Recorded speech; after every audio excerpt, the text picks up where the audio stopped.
नमस्कार दोस्तों, आपका स्वागत है हमारे YouTube channel one direction coaching institute में। प्यारे दोस्तों, जैसा कि आप जानते हैं कि हम आपके सामने बायो का लेक्चर लेके आते हैं। इसके पहले आपकी सारी क्लासें विधिवत तरीके से तो चल ही रही हैं।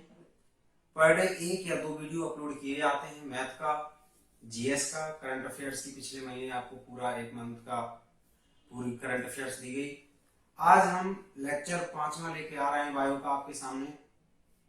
इसके पहले हमने आपको ब्लड पढ़ाया, ब्लड के बाद ब्लड ग्रुप पढ़ाया। आज हम पढ़ाएंगे रक्त नल का, और रक्त नल का छोटा सा टॉपिक है। इसके बाद हम तुरंत स्टार्ट करेंगे हृदय। तो इसके पहले आपको सब पता होगा और आपने घर में अध्ययन भी किया होगा कि रक्त के बारे में। रक्त में रक्त नलिकाएं 3 प्रकार की होती हैं। तो हम आज रक्त नलिका के बारे में बताएंगे। प्यारे दोस्तों, इससे पहले आप कोई भी वीडियो जब देखें तो उसको लाइक, शेयर एंड सब्सक्राइब जरूर किया करें, क्योंकि जिस हिसाब से व्यू मिलते हैं उस हिसाब से लाइक नहीं मिलते हैं तो हमारा थोड़ा मनोबल डाउन होता है। क्योंकि हम आपसे चाहते हैं कि आप लाइक करें, शेयर करें एंड सब्सक्राइब करें। हम आपके लिए समर्पित हैं, तो आप थोड़ा सा हमारे लिए भी इतना प्रयास बनाए रखें कि आप लाइक जरूर करें। तो अपना नेक्स्ट चैप्टर है रक्त नल का।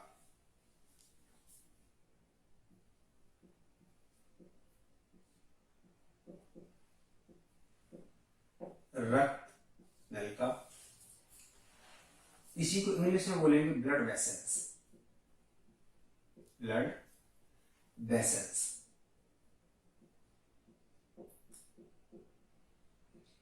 Blood vessels.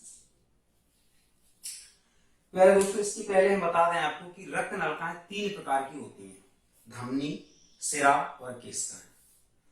धमनी हमारे शरीर में क्या करती है? धमनी से प्योर ब्लड बहता है हमेशा। अगर कभी भी क्वेश्चन आए कि धमनी क्या कार्य करती है, तो ऑक्सीजनेटेड ब्लड को ले जाने का कार्य करती है।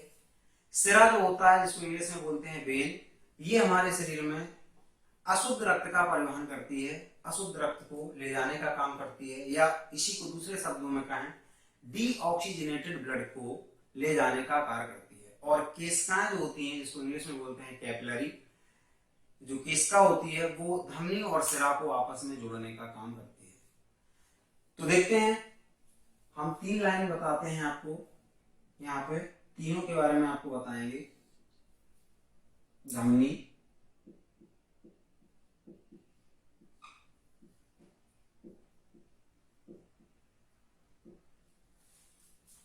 सिरा, जिसको इंग्लिश में बोलते हैं वेन।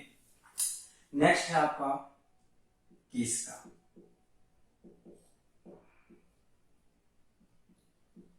कैपिलरी, ये केशिका होती है कैपिलरी। कोशिका बिल्कुल नहीं है, कोशिका को इंग्लिश में सेल कहते हैं। ये है केशिका, कैपिलरी। प्यारे दोस्तों, धमनी में हमेशा शुद्ध रक्त रहता है। सबसे पहला क्वेश्चन, इसमें ऑक्सीजनेटेड ब्लड या शुद्ध रक्त बहता है। या दूसरे शब्दों में हम ये बात कहें कि क्वेश्चन ये भी आता है कि हमारे शरीर में धमनी में जो ब्लड बहता है वो कहां से कहां की ओर जाता है। तो ये हृदय से हमारी पूरी बॉडी की ओर जाने का कार्य करेगा, क्योंकि हृदय में जो होता है वो प्योर ब्लड होता है। तो अगर इन शब्दों में हम ऐसे ही कहें कि हृदय, हार्ट से ऑल बॉडी में जाने का काम करता है कौन? ये ब्लड। धमनी क्या करती है? हार्ट से ऑल बॉडी में ले जाने का कार्य करती है। ठीक, तो क्वेश्चन आता है कि शुद्ध रक्त कहाँ बहता है? धमनी में, आर्टरी में। और ये कहां से कहां की ओर जाता है? ये हार्ट यानी हृदय से ऑल बॉडी की ओर जाता है। लेकिन इसमें एक अपवाद होता है, जो अपवाद हमेशा पूछता है कि ऐसी कौन सी धमनी होती है जिसमें अशुद्ध रक्त बहता है। वैसे मेनली इसका काम क्या है? धमनी का शुद्ध रक्त बहना, तो शुद्ध रक्त बहेगा। लेकिन एक धमनी ऐसी होती है जिसमें इम्प्योर ब्लड यानी अशुद्ध रक्त बहता है। उस धमनी का नाम होता है पल्मोनरी आर्टरी, या इसी को हिंदी में कहते हैं फुसफुस धमनी। अपवाद में आप लिख सकते हैं ऐसी कौन सी धमनी है, ऐसी कौन सी धमनी है जिसमें अशुद्ध रक्त बहता है। तो आप लिखेंगे, हिंदी में लिखेंगे फुस धमनी। इसी को अगर इंग्लिश में कहें तो इसी को बोलते हैं पल्मोनरी आर्टरी।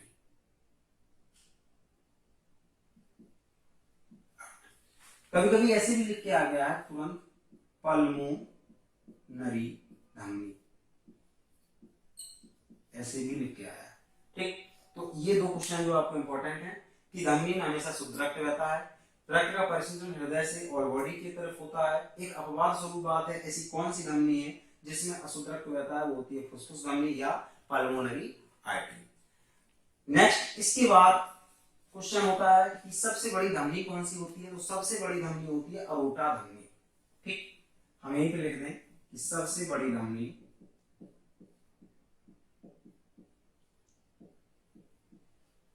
कौन सी होती है, अरोटा धमनी।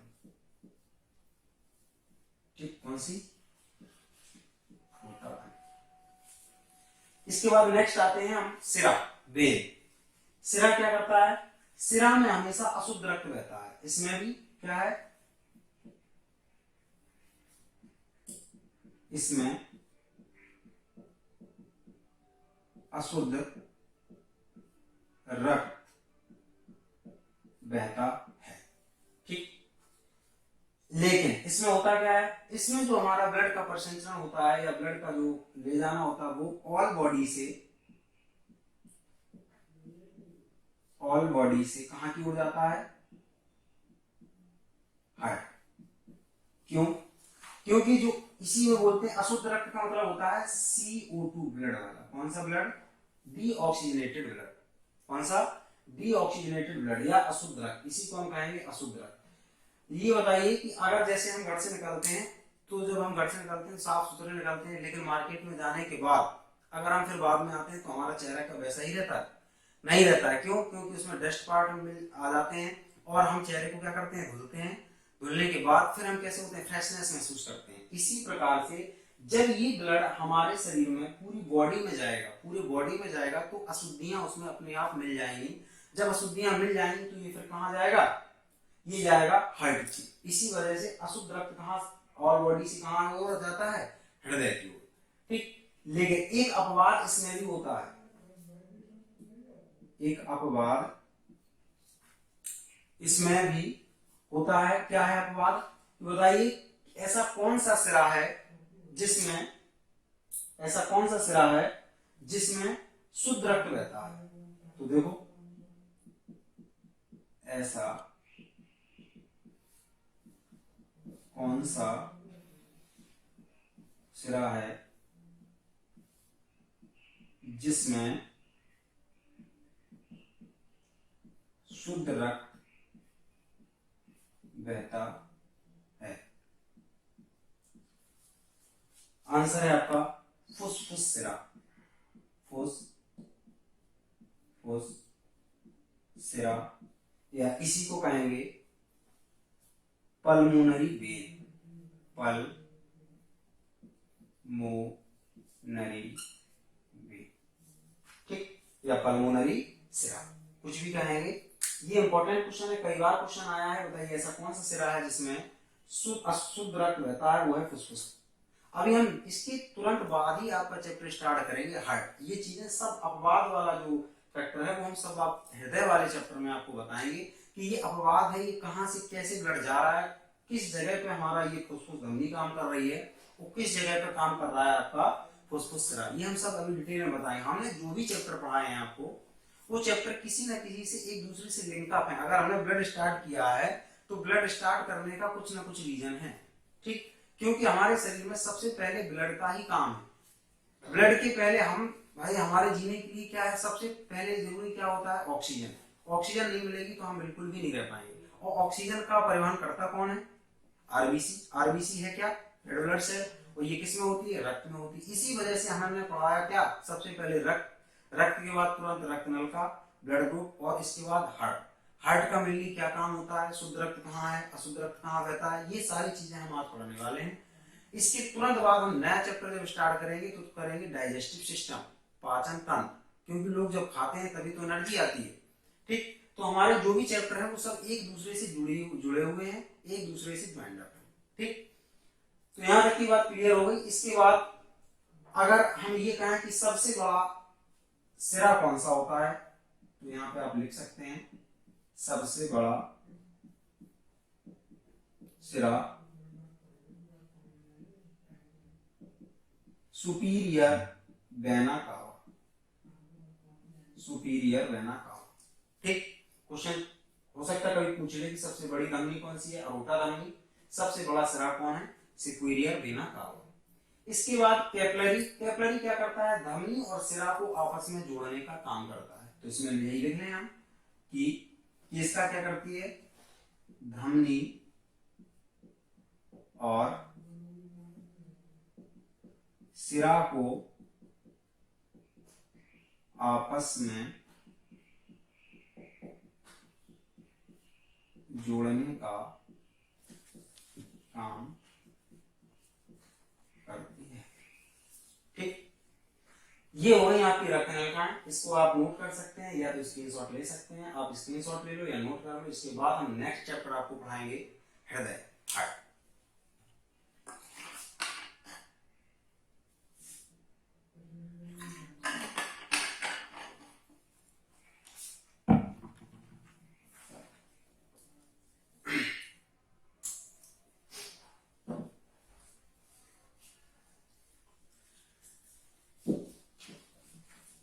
नेक्स्ट चैप्टर है आपका हृदय। हृदय में हम जानेंगे हृदय हमारा क्या काम करता है।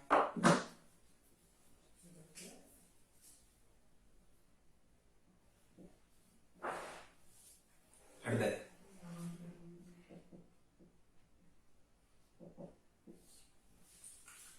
हृदय का काम होता है ब्लड का पंपिंग करना। क्या करना, ब्लड का पंपिंग करना। पहले तो हमारे शरीर के जितने भी ऑर्गन्स हैं उनका हमें काम पता होना चाहिए। जैसे हमारे शरीर में लंग्स है, लंग्स यानी फेफड़ा, फेफड़ा का अभी आधे से ज्यादा लोग ये नहीं बता पाएंगे लंग्स का काम क्या होता है। स्टूडेंट को पता नहीं है, स्टूडेंट भर बोलते हैं कि ये काम करता है सांस लेने का। सांस लेने से भी इंपॉर्टेंट एक काम होता है लंग्स का, हमारे ब्लड का प्यूरिफिकेशन करना, हमारे शरीर का शुद्धिकरण करना। ये गैसेस एक्सचेंज करता है, हमारे क्या करता है, CO2 वाले गैस को या ब्लड को ऑक्सीजनेटेड वाले ब्लड में क्या करता है, चेंज करता है। ठीक, तो ये काम होता है लंग्स का। लेकिन हमारा जो हृदय है, हार्ट क्या करता है, हमारे ब्लड की पंपिंग करता है। क्या करता है, पंपिंग करता है। तो हम बताएंगे कि हृदय किस तरीके से काम करता है, हमारे ब्लड को किस तरीके से हमारे पूरे शरीर में रोटेट करने का काम करता है, परिसंचरण करने का काम करता है। ठीक, तो हृदय में सर्वप्रथम दो चीजें हम सबसे पहले पढ़ेंगे। ठीक, हमें पहले ये पढ़ेंगे कि हमारे कुछ जीव ऐसे होते हैं जिनमें चैम्बर कभी कभी पूछ लेता है कि कौन से जीव में कितने कक्ष होते हैं, कितने, जैसे मानव पूछता है कि मानव कितने कक्षी होता है, मानव में कितने कक्ष होते हैं, 4 कक्ष होते हैं। जैसे कभी पूछ दे कि आपका मगर सॉरी कॉकरोच में कितने कक्ष होते हैं, 13 कक्ष होते हैं, क्योंकि वो अपवाद स्वरूप होता है। तो इस प्रकार से दो चीजें होती हैं। सबसे पहले हम हृदय को जानने के पहले हम सबसे पहले पढ़ेंगे, एक होता है खुला परिसंचरण तंत्र, खुला परिसंचरण तंत्र, और दूसरा होता है बंद परिसंचरण तंत्र और बंद परिसंचरण तंत्र। ठीक, अगर हमको इंग्लिश में बोलें तो ये है ओपन सर्कुलेटरी सिस्टम और ये है क्लोज सर्कुलेटरी सिस्टम। आप लिख सकते हैं ओपन सर्कुलेटरी सिस्टम,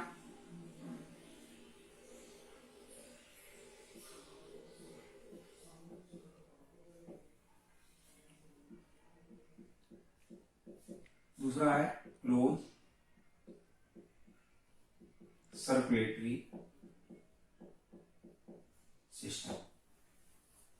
प्यारे दोस्तों, हमने पहले भी कह रखा है आपसे कि हमारा कोई वीडियो, आपको कोई भी वीडियो है अगर पसंद आए तो आप देख रहे हैं तो उसको लाइक शेयर और सब्सक्राइब जरूर करें।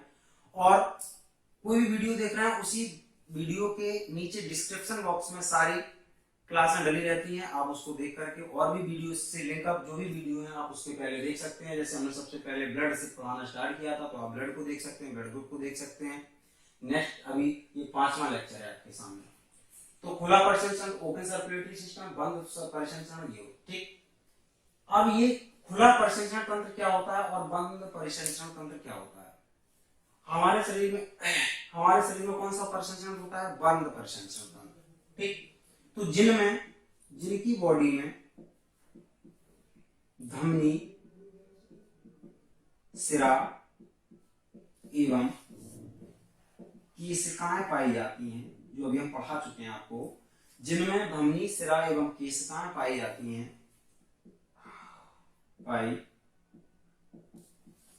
हैं, उनमें कौन सा होता है? बंद परिसंचरण तंत्र कहलाता है। कौन सा कहलाता है? Close circulatory system. जैसे एग्जाम्पल मानव,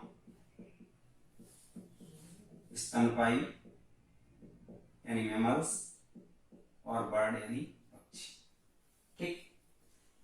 अब ओपन सर्कुलेटरी सिस्टम होता है। ओपन सर्कुलेटरी सिस्टम है जैसे कि जिनमें धमनी, सिरा एवं केशिकाएं नहीं पाई जाती है, ठीक। जैसे इसमें एग्जाम्पल कौन से हो जाएंगे? जैसे कीट, आर्थ्रोपोडा और मोलस्का आदि। ये सब किसमें आ जाएंगे? खुला परिसंचरण तंत्र में, ठीक। इसके बाद अब जैसे ही हम ये पढ़ना स्टार्ट करते हैं, इसके पहले हम दो चीजें और जानेंगे। एक होता है एकल परिसंचरण तंत्र, एक होता है द्विपरिसंचरण तंत्र। क्या होता है? एक होता है एकल परिसंचरण तंत्र,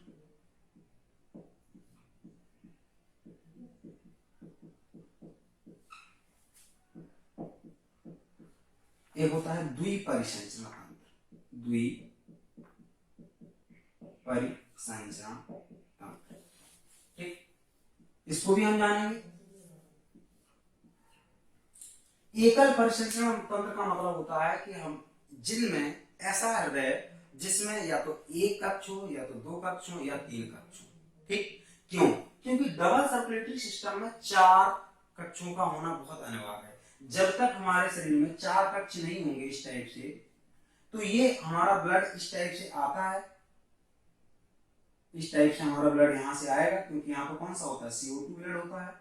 जब इस टाइप से ऐसे जाता है, कहाँ जाता है? लंग्स के पास। जब लंग्स के पास जाने के बाद फिर यहाँ पहुंचता है, कहाँ पे?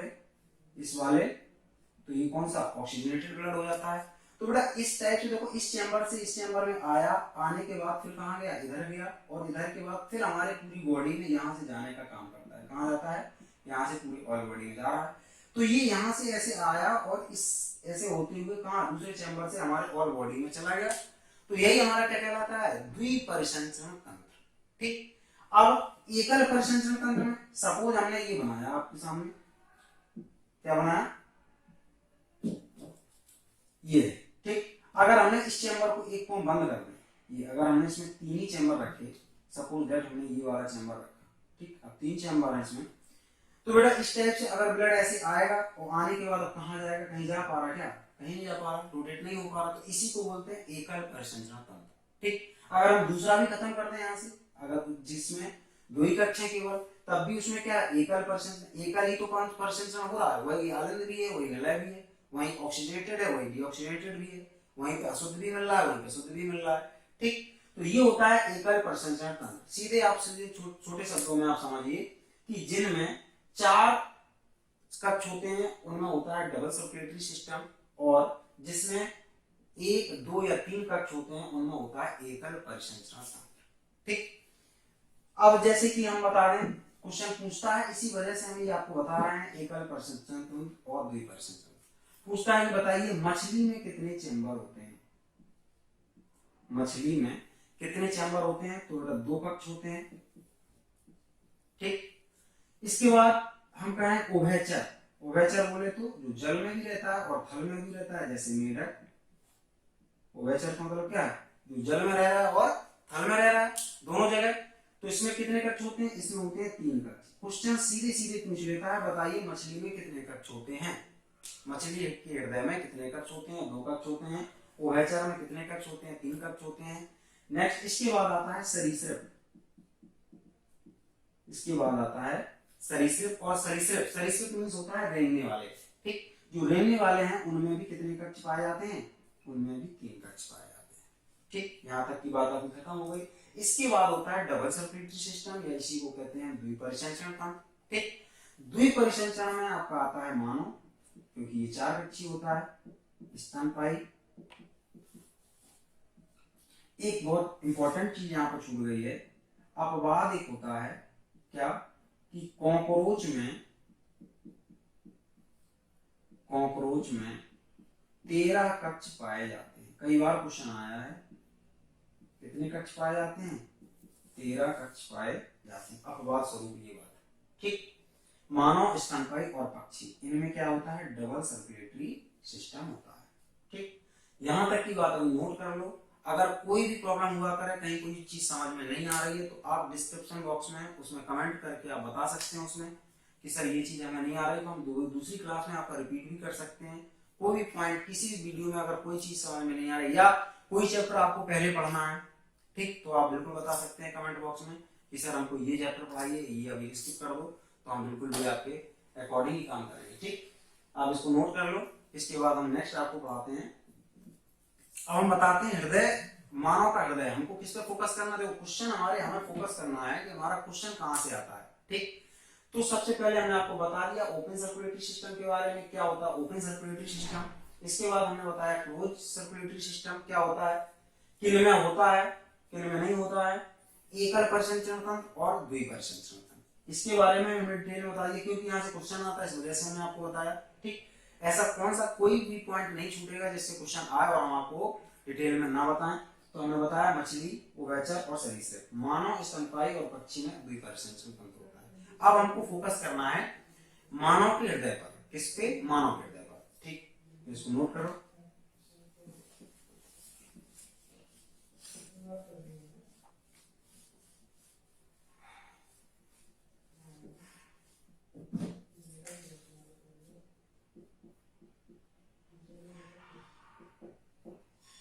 मानव हृदय, ह्यूमन हार्ट।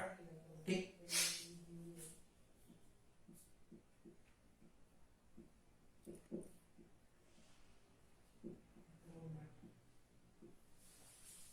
ठीक, सबसे पहला क्वेश्चन तो यही आता है कि मानव हृदय कितने कक्षीय होता है। तो मानव हृदय कितने कक्षीय होता है? ये 4 कक्षीय होता है। कितने कक्षीय होता है? इसमें 4 चैम्बर होते हैं, 4 कक्षीय होता है। ठीक, अब इसका जो आकृति होती है वो बंद मुट्ठी की आकृति की होती है। कैसी होती है? बंद मुट्ठी की आकृति की। तो हमको 4 चैम्बर से मतलब है, मतलब हमें ये पता होना चाहिए कि हमारे 4 चैम्बर बने हैं। ठीक, हमें उसका शेप मिले ना मिले वो बात अलग है, लेकिन हमें 4 चैम्बर बनाने हैं और हमें किस टाइप से अपना रोटेट दिखाना है, हमें किस टाइप से समझना है। ठीक, हमारा क्वेश्चन किस तरीके से हम उसको पकड़ सकते हैं, हमें इस चीज पे फोकस करना है। ठीक, तो सबसे पहले हम बनाएंगे 4 कक्षी। 4 कक्षी मतलब ये हमारा ये क्या है? चैम्बर जो होता है कितने कक्षी होता है? 4 कक्षी होता है। एक एक पॉइंट यहां से नोट करना है। ठीक, आपको वन लाइनर पढ़ने की बिल्कुल भी जरूरत नहीं पड़ेगी अगर आप डिटेल से इस चीज को समझेंगे। हमने जितने भी चैप्टर आपको पढ़ाए हैं उस चैप्टर को अगर आप डिटेल से पढ़ेंगे तो आपको बिल्कुल ही पढ़ने की, रटने की कोई जरूरत नहीं है। हमने बाकायदा आपको एक एक चीज करके समझाइए। ठीक, तो हमें सबसे पहला है आपका मानव हृदय 4 कक्षीय होता है। ठीक, सबसे पहला क्वेश्चन होता है कि मानव हृदय होता है वो किस चीज से ढका हुआ होता है। ठीक, तो कोई भी चीज हमारे शरीर में, इतना आप समझो कि हमारे शरीर में कोई भी चीज है अगर वो किसी न किसी चीज से ढकी हुई है, कवर्ड है। भगवान ने एक ऐसा चीज बना के रखी है, जैसे हमारा शरीर का, बॉडी का सबसे इंपॉर्टेंट जो भाग होता है वो होता है क्या? ब्रेन। ब्रेन होता ना, तो जो ब्रेन है वो ब्रेन हमारे किससे ढका हुआ है? स्कल से, यानी खोपड़ी से। क्यों? इस वजह से क्योंकि ब्रेन हमारा, अगर ब्रेन में कोई प्रॉब्लम आ जाती है, ठीक, सरकार कहती है कि आप हेलमेट लगाओ, हेलमेट लगाओ। हेलमेट के लिए क्यों बोलती है? इस वजह से कि अगर खुदा ना खास्ता हमारा कोई एक्सीडेंटल केस होता है और हमारे ब्रेन में अगर कोई प्रॉब्लम आती है तो हम कोमा में चले जाते हैं। ठीक, हमारे ब्रेन के बहुत से पार्ट करने बंद कर देते तो हमारा कोई भी काम नहीं होता बिल्कुल भी, हम क्या हो जाते हैं, कोमा में चले जाते हैं। क्यों? तो इस वजह से हम क्या करते हैं, हमारे शरीर में इसको जो ढका गया वो किससे ढका गया? स्कल से, मतलब सबसे मजबूत चीज से ढका गया है, स्कल, जिसको खोपड़ी बोलते हैं।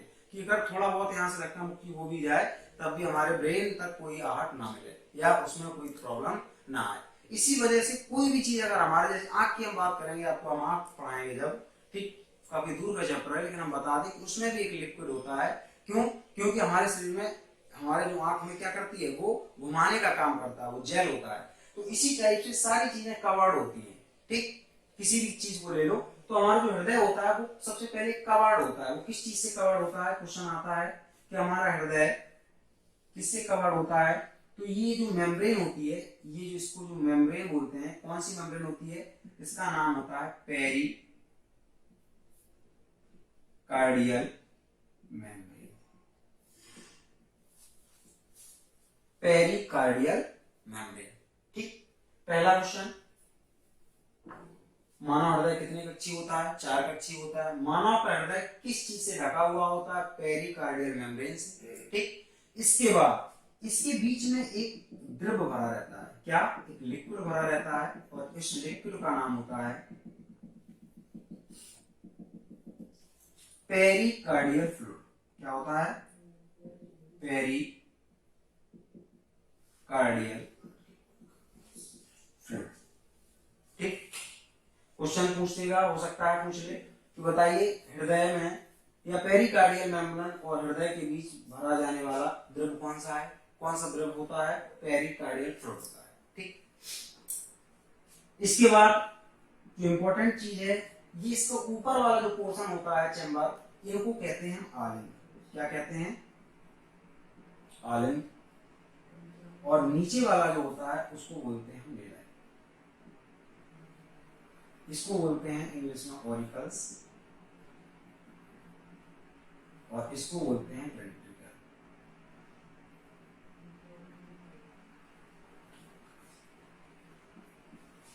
ठीक, ये आलिंग और ये मेलाई, इंग्लिश में ऑरिकल्स और वेंट्रिकल्स। ठीक, दूसरी बात, इसमें 2 यहाँ वॉल्व होते हैं, एक ये वॉल्व, एक ये वॉल्व। ठीक, ये वॉल्व का क्या काम होता है? सबसे पहले समझो कि इस चैम्बर में जो हमारा ब्लड होता है वो होता है डीऑक्सीजनेटेड ब्लड या अशुद्ध ब्लड या कार्बन डाइऑक्साइड वाला ब्लड। ठीक, कौन सा? डीऑक्सीजनेटेड ब्लड कहेंगे या अशुद्ध रक्त कहेंगे या कार्बन डाइऑक्साइड से जो घृत ब्लड होता है वही होता है इसमें। ठीक, अब ये ब्लड क्या करेगा? इसका काम होता है कि इस चैम्बर में जब बढ़ जाता है ये, तो ये वाल्व का काम होता है कि इस चैम्बर से इस चैम्बर में पहुंचाना। लेकिन दूसरी बात, जब ये चैम्बर भर जाएगा तो ये कभी नहीं होता है कि इसको ओवरफ्लो कर दे, उस चैम्बर में कभी नहीं जाएगा। जैसे ही जाएगा तो ये कपाट क्या हो जाते हैं? ये बंद हो जाते हैं। ठीक, तो ये कभी नहीं जाएगा, ये काम करता है केवल आलिंग से निलय में भेजने का। ठीक है, तो इसमें क्या होता है? क्वेश्चन कई बार आता है कि बताइए हमारे हृदय का कौन सा भाग है जिसमें डीऑक्सीजनेटेड या अशुद्ध रक्त बहता है? तो हम ये खड़े हैं और ये हमारा कौन सा है? दायां। और दायां क्या है? आलिंग। तो दायां आलिंग में क्या होता है? हमारा अशुद्ध रक्त बहता है। और अगर शुद्ध रक्त की बात करें तो बाएं आलिंग। ठीक, दोनों क्वेश्चन आपके सामने हैं। इसके बाद इस वॉल्व का जो नाम होता है, इस वॉल्व का नाम है ट्राइकस्पिड वॉल्व। इसका नाम है ट्राइकस्पिड वॉल्व। सॉरी, इसी प्रकार से एक ये वॉल्व है, इस वॉल्व का नाम है बाइकस्पिड वॉल्व। Bicuspid valve. ठीक, दोनों वॉल्व के बारे में बता दिया आपको हमने। यहाँ पे कौन सा? ऑक्सीजनेटेड ब्लड होता है। ठीक, इसके बाद अब दूसरी चीज होती है कि ये जो आलिंग को निलय से जो अलग करती है, ये बाउंड्री जो बीच में दिख रही है आपको, जो आलिंग को निलय से अलग करती है, इस बाउंड्री का नाम होता है सेप्टम। क्या होता है? सेप्टम। क्या होता है? सेप्टम। ठीक, इतने क्वेश्चन बहुत इंपॉर्टेंट क्वेश्चन है ये। ठीक, क्वेश्चन कई बार देखो ये हमने बताया आपको कि ऑक्सीजनेट जो डीऑक्सीजनेटेड ब्लड होता है अशुद्ध रक्त वो कहाँ बहता है, ऑक्सीजनेटेड ब्लड कहाँ पे बहता है। ठीक, इसके बाद अब नेक्स्ट जब यहाँ से इसमें ब्लड आता है, आने के बाद अब ब्लड जाएगा कहाँ, फिर इसके माध्यम से यहाँ से जाएगा आपका लंग्स के पास। कहाँ जाएगा, लंग्स के पास। कहाँ जाएगा, लंग्स के पास। अब ये बात होगी हमारी नेक्स्ट वीडियो में। क्यों, क्योंकि वो होता है रक्त का परिवहन। अभी हमने डिटेल आपको क्या बताई, हमने डिटेल आपको बताई किसके बारे में, हृदय के बारे में। हृदय में जो क्वेश्चन आते हैं ये किससे ढका हुआ होता है, फ्लूइड कौन सा होता है, कहाँ पे शुद्ध ब्लड कहाँ पे अशुद्ध ब्लड रहता है। ठीक, और इसके बाद जब रक्त का परिवहन होगा तो हम आपको बताएंगे नेक्स्ट कि रक्त का परिवहन किस टाइप से कैसे होता है। अभी इस जो क्वेश्चन है आपके इंपॉर्टेंट ये है, इसका आप फिगर बना लीजिए। ठीक, आप इतने का पहले फिगर बनाओ, इसके बाद हम आज रक्त का परिवहन आपको और बताएंगे। ठीक, इसमें दो चीजें और होती हैं, यहाँ पे दो प्रकार की गांठें और होती हैं। ठीक, जो दायां आलंग होता है इसमें दो प्रकार की गांठें होती हैं। एक को बोलते हैं एसए नोड, एसए नोड, और एक को बोलते हैं एबी नोड। आपका कोई भी क्वेश्चन छूटेगा नहीं कभी भी। इसको बोलते हैं एसए नोड और इसको बोलते हैं एबी नोड। ठीक, तो ये चीज आप इसको क्लियर करो। आप स्क्रीनशॉट ले सकते हैं और आप इसका चित्र अगर बनाना चाहें तो बना भी सकते हैं। एक छोटी चीज हम और बताएंगे, रक्त का परिवहन। आज समझ तो लो। क्यों, क्या समझना है हमको, ये समझना है कि रक्त नलिकाएं जो हमने आपको पढ़ा रखी हैं, वो रक्त नलिकाएं जो हैं वो कैसे कनेक्टेड हैं, किससे, अपवाद से। कौन सा अपवाद, हमने अभी बताया था ऐसी कौन सी धमनी है जिसमें अशुद्ध रक्त बहता है। तो वो आज आपको बताएंगे कि वो अशुद्ध रक्त कहाँ पे बहता है, किसके माध्यम से जाता है। ठीक, तो इसको हम स्किप करते हैं।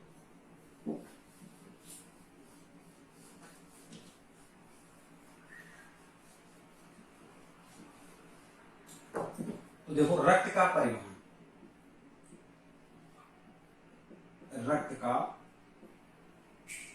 परिवहन हमारे बॉडी में कैसे होता है। हमने तो वही चीज आपको बताई थी। अब हम उतना डिटेल में आपको नहीं बताएंगे, हम सीधे क्या बनाएंगे, अपने चैम्बर बनाएंगे। ठीक, अब हमने चैम्बर में हमने आपको बताया क्या कि यहाँ पे कौन सा था, डीऑक्सीजनेटेड ब्लड था। वो डीऑक्सीजनेटेड ब्लड कहाँ आ गया, इधर पे आया। इधर से आने के बाद अब वो हमारा कहाँ जाएगा, लंग्स में। कहाँ जाएगा, लंग्स में। कहाँ पे जाएगा, लंग्स में। बेटा इसको हमारे हृदय से लंग्स में ले जाने का काम ही कौन करता है, हमारे हृदय से लंग्स में ले जाने का काम, फेफड़े में ले जाने का काम कौन करता है, पल्मोनरी धमनी। यही वो अपवाद है, यही वो अपवाद इसी जगह पे काम करता है कि ऐसा कौन सा ब्लड है जिसमें अशुद्ध रक्त बहता है, सॉरी ऐसी कौन सी धमनी है जिसमें अशुद्ध रक्त बहता है। तो ये अशुद्ध रक्त कहाँ ले जा रहा है, लंग्स के पास, यानी फेफड़े के पास। अब देखो इसका काम क्या होता है, इस लंग्स का काम होता है कि हमारे CO2 वाले ब्लड को किसमें चेंज कर देना, O2 में, यानी गैसों का एक्सचेंज कर देना। ठीक, जब CO2 से O2 में चेंज हो जाएगा तो ये जो रक्त है वो कैसा हो जाएगा, शुद्ध हो जाएगा। और यहाँ से जब ये शुद्ध रक्त को ले जाने का काम कौन करता है, ये फिर वही करेगा कौन, आपका वेन। कौन सा वेन, पल्मोनरी सिरा। इसी को क्या बोलते हैं, पल्मोनरी सिरा, या इसी को बोलेंगे पल्मोनरी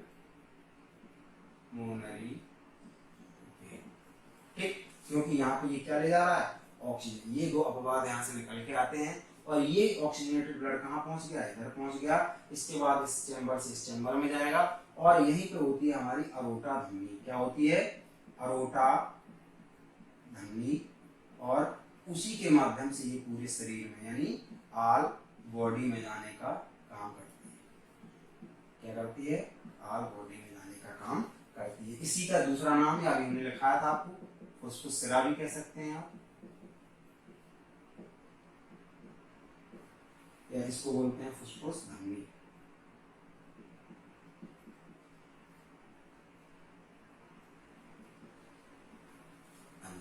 ठीक, तो ये हो गया आपका रक्त का परिवहन। ठीक, नेक्स्ट वीडियो में अभी हार्ट में काफी बकाया है।